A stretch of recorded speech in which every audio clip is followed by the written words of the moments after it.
सरपंच संतोष देशमुख हत्येतील फरार कृष्णा आंधळेचा घातपात झालाय असा दावा संदीप क्षीरसागरांनी केलाय। तर क्षीरसागरांकडे एवढी माहिती कशी, आरोपी आणि क्षीरसागरांचे संबंध असल्याचा पलटवार धनंजय मुंडेंनी केलाय।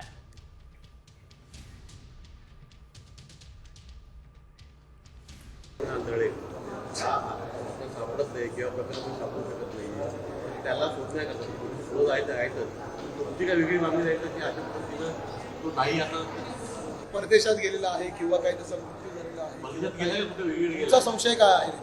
माझा संशय आहे, जर हे बघा एखाद्या व्यक्तीला पोलिसांनी पकडायचं ठरवलं की तो 24 तासात सापडतो, 24 तासात सापडतो, काहीतरी घातपात त्याच्या जीवाशी झाला असेल मला असं वाटतं।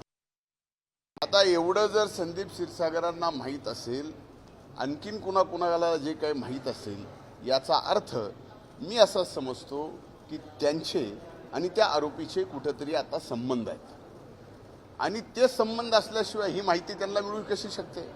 जी माहिती त्या कृष्णाला काय झाले काय नाही झाले याची पोलिसांना माहिती नाही, मला माहीत नाही, म्हणजे तुमचे एवढे मायक्रो कॅमेरे त्याला माहिती नाही, तर त्याला कशी माहिती असू शकते?